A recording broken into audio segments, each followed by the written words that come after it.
있는 믿음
이름에 합당한 영광을 돌리며 거룩한 옷을 입고 여호와를 찬송하라.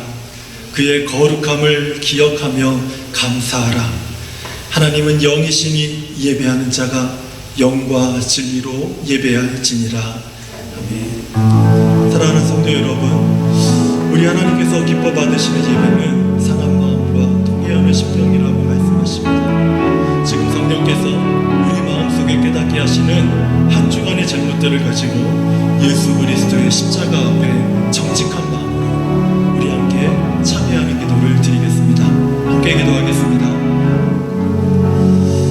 살아계신 하나님 아버지, 감사합니다. 오늘 시간에 우리가 주 앞에 나와서 예수 십자가를 붙들고 예수의 은혜를 사모하며 주 앞에 나왔습니다. 하나님, 한 주간에 우리의 연약함들, 우리의 잘못된 말과 행동들을 용서하여 주시고 하나님의 긍휼을 덧입어 주 앞에 나아가 예수의 보혈을 힘입어 주 앞에 나아가 하나님의 은혜와 자비를 들이마시며 회복되기를 원합니다. 하나님이 우리의 연약한 죄악들을 맑게 씻어주시고 정결하게 하여 주시고 깨끗하게 하여 주시옵소서. 하나님, 우리가 정직한 영으로 주 앞에 나아가 예수의 공로를 힘입어 고백하며 주 앞에 설 때에 한량없는 은혜가 우리의 심령 가운데 부어지게 하여 주시고 성령의 충만에 우리를 주장하게 하여 주시고 세상의 탐욕과 죄악과 더러움들을 내어버리고 오직 주만 찾으며 오직 주만 바라며 오직 주의 은혜를 구하는 이 시간이 되도록 축복하여 주시옵소서. 다른 생각과 마음들이 우리를 주장하지 못하도록 주여 도와주시옵소서.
사도신경으로 우리의 신앙을 고백하겠습니다.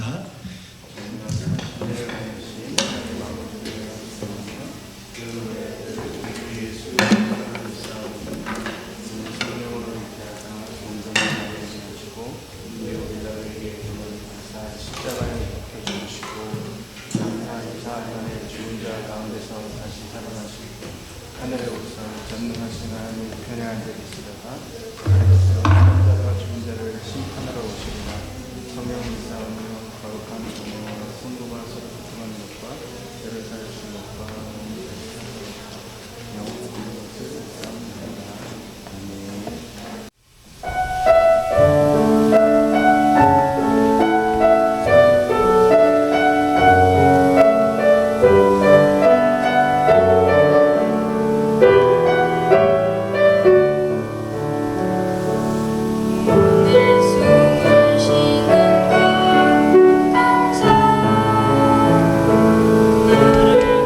내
나눌 말씀은 스가랴서 8장 20절에서 23절까지의 말씀입니다.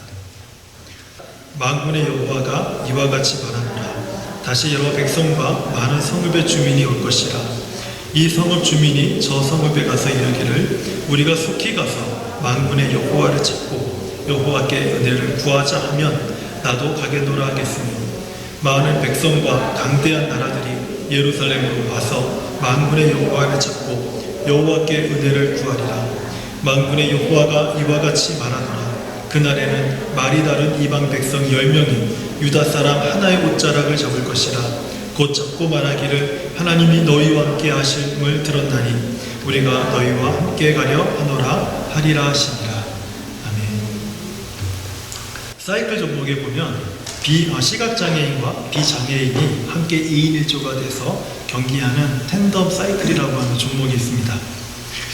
2인용 자전거에 비장애인 선수가 이제 앞자리에 앉아서 이끌고, 그리고 시각장애인은 뒷자리에 앉아서 함께 페달링을 하면서 스피드를 내는 그런 경기입니다. 한국 텐덤 사이클 국가대표 선수 중에 보면 시각장애인으로 김종규라는 선수가 있어요. 한 번 더 눌러주세요. 이 김종규 선수는요, 시각장애인이지만 평소에 운동을 참 좋아했다고 합니다. 그래서 2006년 24세가 되던 해에 김진기라는 코치를 만났어요. 그래서 이분을 통해서 텐덤 사이클을 이제 배우기 시작을 했습니다. 그리고 나서 2007년 27회 전국 장애인 체육대회 5km에서 금메달을 따고요, 20km에서 은메달을 수상을 했어요. 그리고 2009년에 전국 장애인 체육대회에서는 텐덤 사이클 부문 4관왕을 수상을 했고요, 국가대표로 선발되어서 2014년 인천 장애인 아시안게임에서는 금메달을 딱 따면서 이 김종규 선수는 그 아시아 최고의 그 선수가 되었습니다. 중앙에 보이는 왼쪽에 있는 사람. 중앙에 있는 왼쪽에 있는 사람. 근데 김종규 선수가 이런 시간을 보내면서 한 인터뷰를 하게 됐는데, 거기에서 자신의 소감을 이렇게 밝혔습니다. 볼 수 있는 세상은 작아졌습니다. 그러나 나는 세상의 발을 내디뎠습니다. 오르막에는 힘을 모으고 내리막에는 힘을 나누었습니다. 나의 파트너가 보는 것을 나는 볼 수 없었지만 그가 가는 곳에 나는 함께 갈 수 있었습니다. 세상은 누군가와 함께 가는 길입니다. 이렇게 인터뷰를 한 글이 이제 신문에 올라온 적이 있었습니다. 저는 이 김종규 선수가 한 말 중에서 세상은 누군가와 함께 가는 길입니다. 이 문구가 참 제 마음에 감동이 됐어요. 그러면서도 제가 이 고백을 들으면서 이 김종규 선수가 신앙생활을 하는지 아닌지는 잘 모르겠지만 이 고백은 우리 신앙생활에 있어서도 참 중요한 영적 원리가 되지 않겠나 하는 그런 생각이 들더라고요. 한 연구에 따르면은 인생 중에 가장 많은 시간을 함께 보내는 사람은요, 평균 5명 정도라고 합니다. 우리가 죽을 때까지 가장 많은 시간을 보내는 사람이 한 5명 정도밖에 되지 않는다는 거예요. 근데 그 5명이 누구냐? 그것에 따라서 우리 삶의 질이 결정된다는 거예요. 한번 잠언 3장 17절을 우리 한번 화면을 통해서 볼게요. 같이 한번 읽어볼까요? 철이 철을 날카롭게 하는 것 같이 사람이 그의 친구의 얼굴을 빛나게 하느니라. 철은 철이 날카롭게 하고요, 사람은 사람이 빛나게 한다는 거예요. 내가 그 5명 누구와 함께 하느냐, 그 5명이 누구냐에 따라서 내 인생이 빛이 나는 인생이 될 수도 있고 내 인생이 어두운 인생이 될 수도 있다는 거예요. 지금 나는 누구와 함께 하고 있습니까? 지금 누가 나와 함께 하고 있습니까? 이 질문이 참 중요한 이유는요, 그 사람이 오늘 이 말씀처럼 나를 빛나게 하는 사람이 되기 때문에 그래요. 지금 누가 나와 함께 하고 있습니까? 그 사람이 나를 빛나게 한다는 거예요. 그런데 이것을 반대로 생각해 보면요, 나는 누군가의 얼굴을 빛나게 하는 사람이라는 거예요. 그렇죠?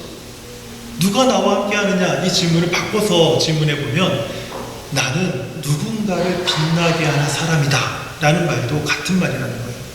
한번 그래서 제가 인사말을 준비해 봤습니다. 그동안 4번 이제 회복됩니다. 너무 시시하셨죠? 옆에 있는 분들에게 이렇게 한번 인사해 볼까요? 당신은 나를 빛나게 합니다. 이렇게 한번 인사해요. 먼 산을 쳐다보면서 아니면 주위 사람들 돌아보면서 이렇게 한번 얘기해 보세요. 당신은 우리를 빛나게 합니다. 이렇게. 당신은 우리를 빛나게 합니다. 한번 보세요. 정말 그분이 나를 빛나게 합니까? 다 이렇게 밝아지신 거 보니까 빛나게 하는 것 같아요. 우리가 누군가의 얼굴을 빛나게 하는 사람이 되려면 우리는 어떻게 해야 될까요? 성경은 이렇게 말합니다. 여호와를 찾는 사람이 되라. 하나님의 은혜를 구하는 사람이 되라. 이것이 성경이 우리에게 주는 답이에요. 화면을 통해서 본문 20절과 22절 말씀을 한번 우리 보도록 할게요. 한번 제가 읽을 테니까 눈으로 한번 화면에 말씀을 잘 한번 보세요. 만군의 여호와가 이같이 말하노라. 다시 여러 백성과 많은 성읍의 주민이 올 것이라.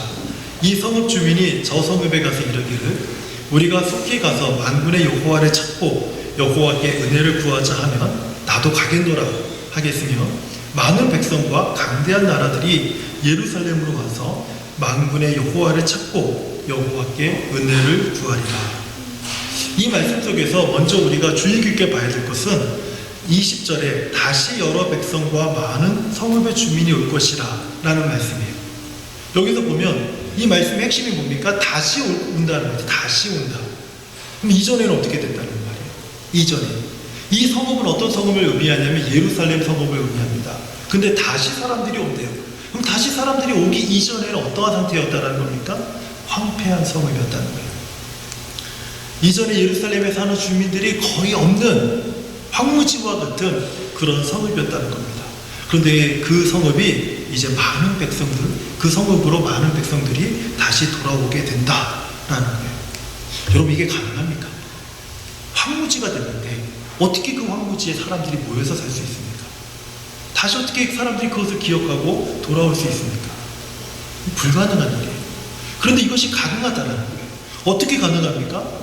그 황무지와 같은 그 성의 도시에 남아있는 사람들이 여호와를 찾으면, 여호와께 은혜를 구하면, 그러면 많은 사람들이 여호와를 찾는 사람들과 함께, 여호와의 은혜를 구하는 사람들과 함께 여호와를 찾기 위해서, 여호와께 은혜를 구하기 위해서 온다는 거예요. 이 말씀에서 여호와를 찾으라, 여호와께 은혜를 구하라 라는 말이 반복되고 있는데, 이 말은 서로 구분되는 말들이 아니라 하나의 메시지를 교대로 사용하면서 강조하고 있는 말이에요. 그러니까 강조하는 어법이라는 거예요. 한마디로 여호와를 찾으라는 거예요. 누가요?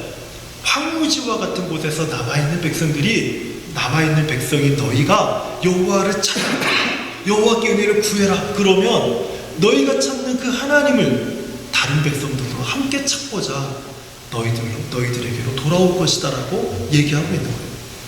그러면 예루살렘에서 여호와를 찾는 것, 여호와께 은혜를 구하는 것은 무엇을 뜻하는 것입니까? 예루살렘에는 무엇이 있냐면 하나님의 성전이 있어요. 그러니까 하나님의 성전에서 여호와를 찾고 구하는 것이 있다면 딱 한 가지밖에 없습니다. 그것은 하나님을 예배하는 거예요. 그러니까 이 말은 이전에 예루살렘에서 하나님을 예배하는 일이 그쳤다라는 겁니다. 더 이상 하나님을 예배하지 않고 있었다라는 거예요. 그런데 남아있는 사람들에게 너희가 그곳에서 다시 하나님을 예배해라, 이걸 얘기하는 거예요. 하나님을 온전히 예배해봐라, 너희가 온전히 여호와를 찾아봐라 라고 좀 얘기를 하는 거예요. 그러니까 이전에 이 말씀들을 이전의 상황으로 돌려서 보면은 그 자리에 남아있었던 유다 백성들은 여호와를 찾지도 않고 있었고요, 아직 여호와께 은혜를 구하지도 않고 있었고요, 아직 온전히 예배도 하지 않고 있는 그런 상황이었다는 거죠. 그러니까 그 스가랴 선지자가 다 조건 미래형으로 이야기하고 있는 거예요. 너희가 여호와를 찾으면, 너희가 여호와를 이제 구하면, 그러면 그 도시가 회복이 될 것이다 라고 지금 이야기를 하고 있는 거죠. 스가랴 선지자는요, 여호와를 찾지 않는 대표적인 사람들을 스가랴서에서 소개를 하고 있습니다. 두로와 시돈 사람들인데 스가랴 9장 2절과 3절에서 이 사람들이 어떤 사람들인지를 소개하고 있어요. 이 사람들은 일단 여호와를 찾지 않는 사람들입니다. 여호와께 은혜를 구하지 않는 사람들입니다. 하나님께 예배하지 않는 사람들이에요. 그런데 이 사람들을 어떻게 소개하는지 화면을 통해서 한번 볼게요. 스가랴 9장 2절 3절입니다. 한번 같이 읽어볼까요? 그 접경한 하맛에도 임하겠고 두로와 시돈에도 임하리니 그들이 매우 지혜로움이니라. 두로는 자기를 위하여 요새를 건축하며 은을 티끌같이 금을 거리에 진흙같이 쌓았도다. 이 두로와 시돈은 지역적으로 어디에 있냐면 이스라엘 북쪽 지중해 연안에 거기에서 세워진 나라입니다. 그리고 큰 번영을 누리며 자신들의 지혜를 뽐내던 사람들이었어요. 당시 두로와 시돈은요, 이집트와 해상무역을 발달시켰습니다. 그래서 해상무역을 통해서 수많은 은과 금을 자기의 나라에 모으기 시작했어요. 그래서 표현이 어떻게 표현되냐면 온 나라의 은이 티끌처럼 흔했다. 그리고 금은 거리에 진흙처럼 쌓았다. 그러니까 은과 금이 얼마나 많으면 이렇게 표현하겠냐는 거예요. 그러니까 지나가다가 발에 탁 치이는 것이 은이고 금이에요. 이런 도시가 시돈과 두로예요. 그리고 자신들을 위해서 요새를 건축하면서 스스로를 보호하는 그런 사람들이었습니다. 이사야서 23장을 보면 이런 두로와 시돈에 대해서 추가적인 설명이 나오는데, 바다에 왕래하는 시돈 상인들아, 열국의 시장이다. 상인들은 고관이 되었다. 무역상들은 존귀한 자들이 되었다. 두로와 시돈은 희락의 성으로 불리며 환락과 부유의 대명사였다. 이렇게 이사야가 추가적으로 설명을 하고 있어요. 그러니까 하나님 없이 세상의 물질과 번영만을 추구했던 나라, 그 나라가 바로 두로와 시돈이었습니다. 이 사람들이 어떻게 살았습니까? 세상에서 떵떵거리며 살았어요. 자신의 영광을 자랑하며 살았어요. 그리고 환락의 도시라고, 부유의 도시라고 자타가 인정하는 그런 도시로서 사람들에게 보여지며 살았습니다. 그러니까 세상 사람들이 이 두로와 시돈을 바라보면서 모두가 한결같이 이런 말을 했어요. 저 두로와 시돈 사람들은 지혜롭다. 그들의 지혜가 저들을 부유하게 만든다. 그들의 지혜가 두로와 시돈을 번영시켰다. 사람들이 이렇게 말하면서 그들이 이룬 번영을 부러워했습니다. 그런데요, 하나님은 자신들의 지혜로 번영을 이뤘다고 자랑하는 두로와 시돈 백성들에게 경고의 메시지를 주고 있어요. 화면을 통해서 볼게요. 4절이에요. 같이 한번 읽어볼게요. 시작. 주께서 그를 정복시키며 그의 권세를 바다에 쳐넣으시니 그가 불에 삼켜질지라. 그들의 지혜가 정복당한, 그들의 번영이 바다에 빠지고 불에 삼켜질 것이다라고 하나님께서는 모든 사람들이 지혜롭다고 말하는 두로와 시돈에게 이런 경고의 메시지를 주고 있어요. 이사야서 23장 19절의 말씀도 있습니다. 한번 같이 볼게요. 두로가 황무하여 집이 없고 돌아갈 곳도 없으며 만군의 여호와께서 그것을 정하신 것이라. 모두 누리던 영광을 욕되게 하시며 세상의 모든 교만하던 자가 멸시를 받게 하려 하십니다.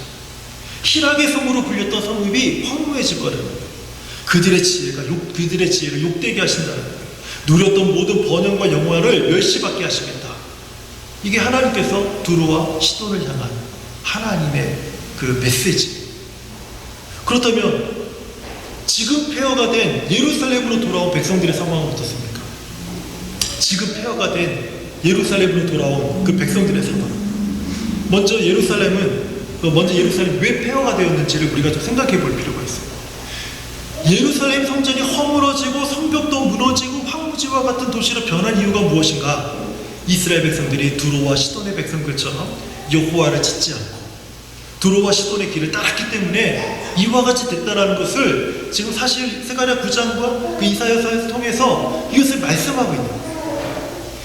왜 예루살렘이 이렇게 황무지가 되었는가? 왜 성도의 삶이, 왜 교회가 이 모양 이 꼴이 되었는가라고 탄식하게 될 때 하나님이 주는 메시지가 무엇입니까? 두로와 시돈의 지혜를 따랐기 때문이다.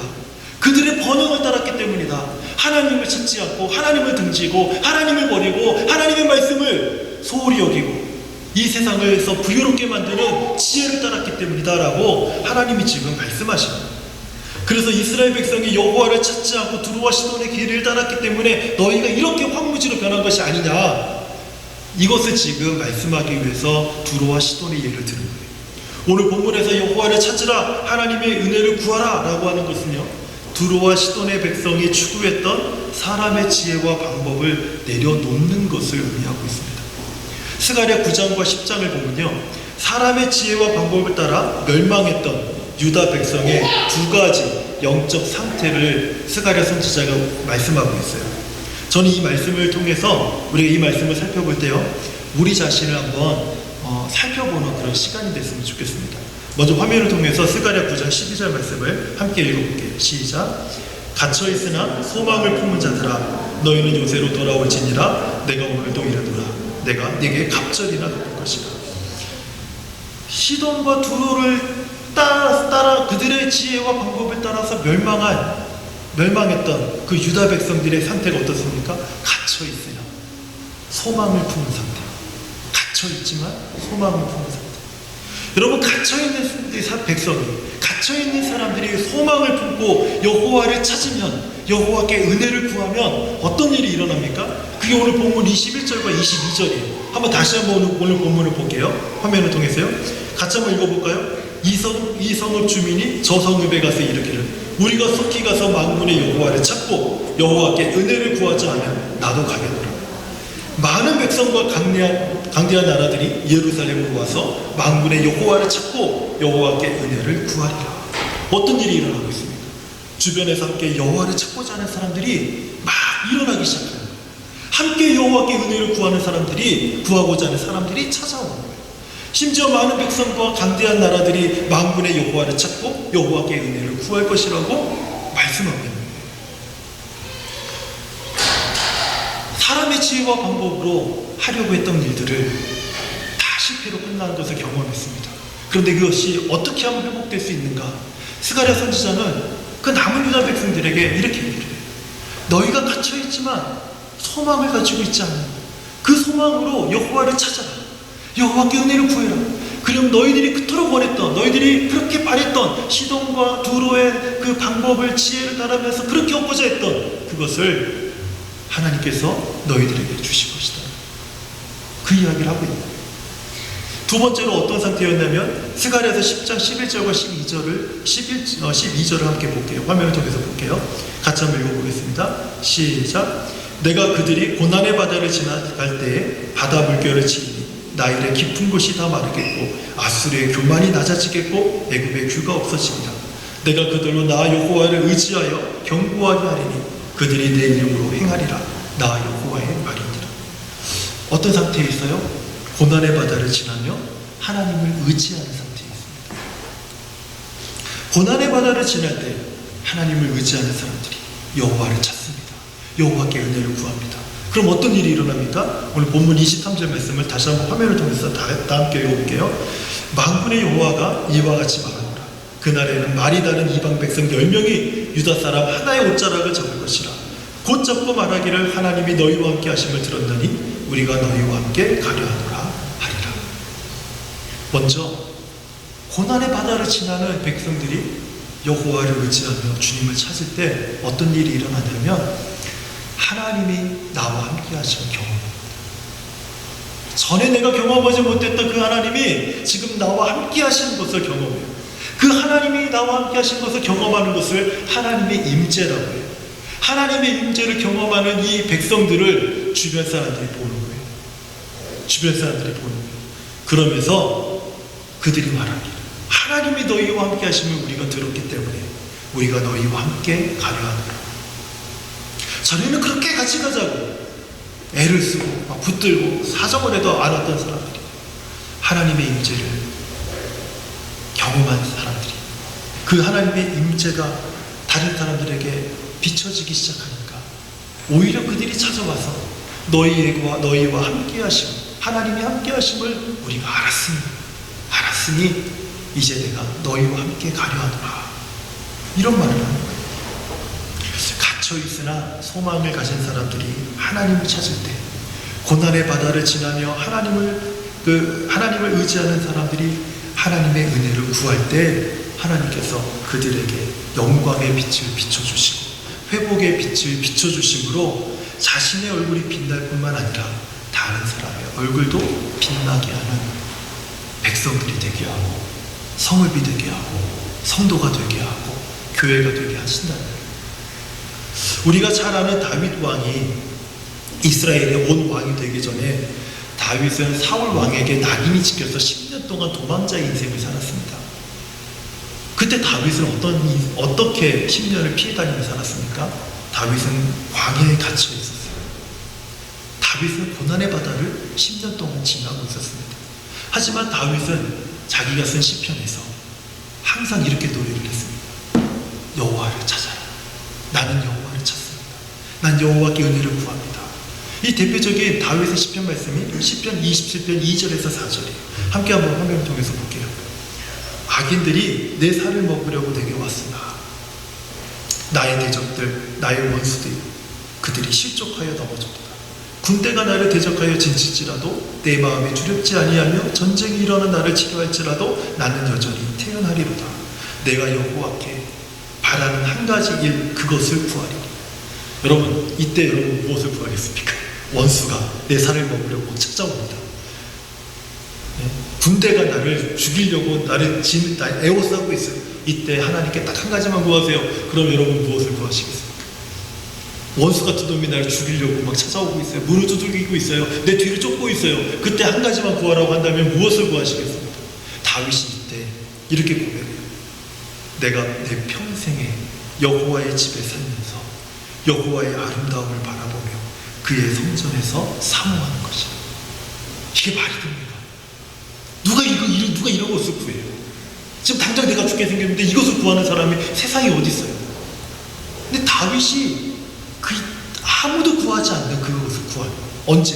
갇혀있을 때, 고난의 바다를 지날 때. 제가 이 시편 말씀을 제 말로 한번 각색해서 한번 제가 다시 써봤어요. 한번 들어보세요.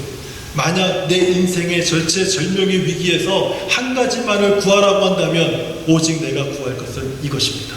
내가 나의 평생에 여호와의 집에 있어서 여호와의 아름다움을 바라보고 주의 성전에서 여호와를 찾는 것입니다. 그 결과 어떻게 됐습니까?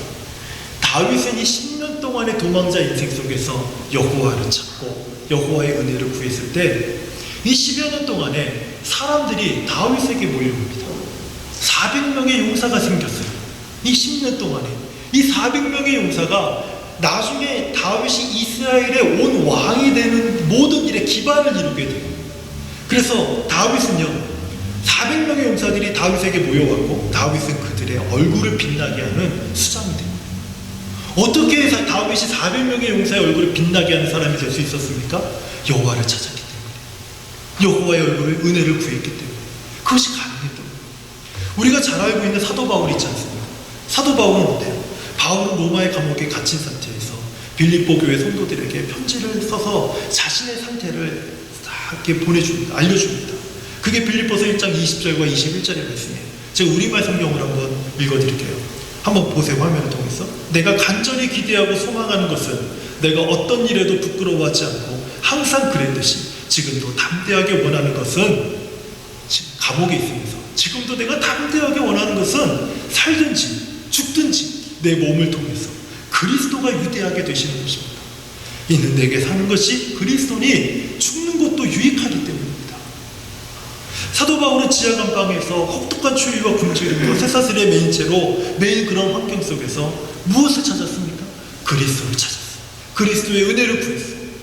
그 결과 어떻게 됐습니까? 많은 교회 성도들이 바울의 사역을 도왔습니다.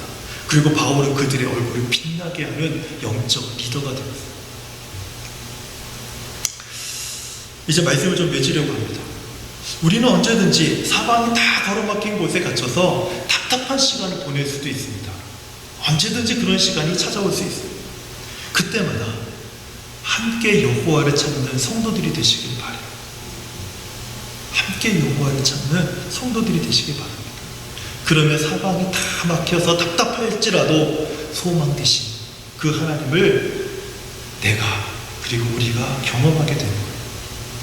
우리가 고난의 바다를 지나갈 때가 있습니다. 그리고 그 바다의 풍랑을 이겨내지 못하고 좌절하고 쓰러져서 엎어져 있을 수가 있어요.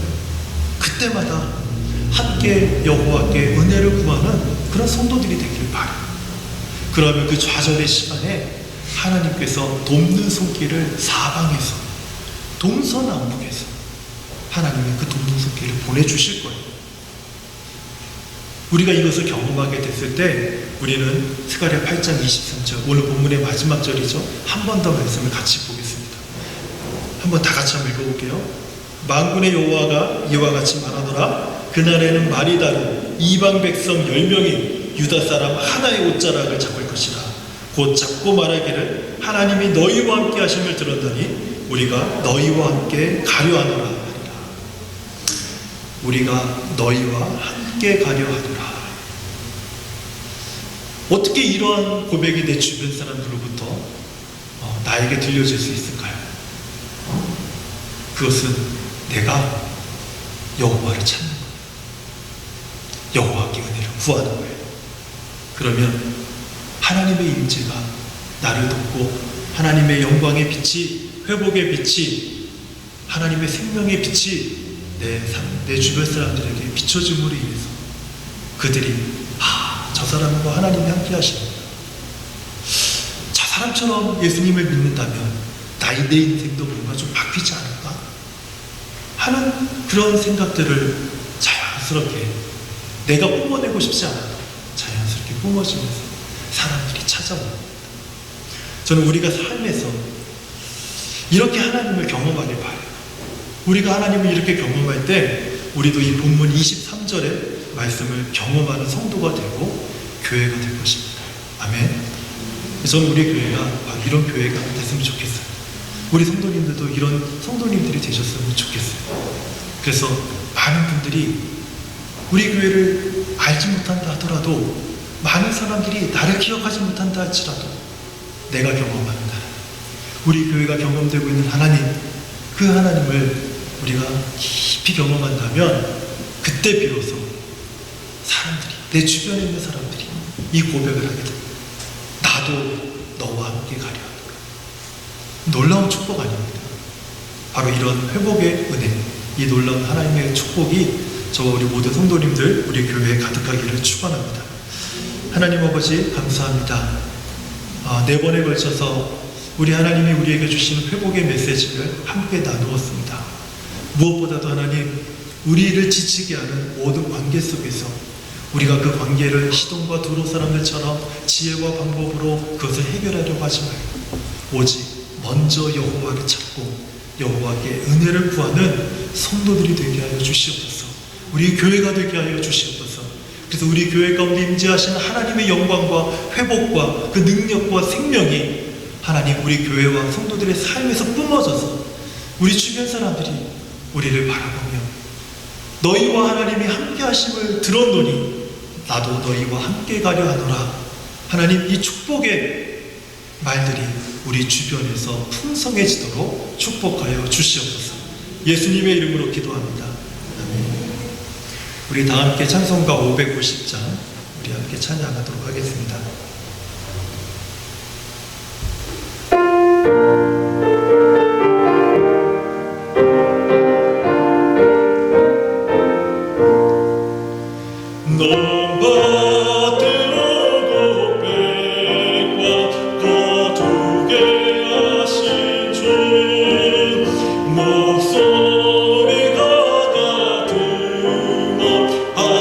할렐루야 찬양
십자가에서 우리의 모든 억만 죄악을 위하여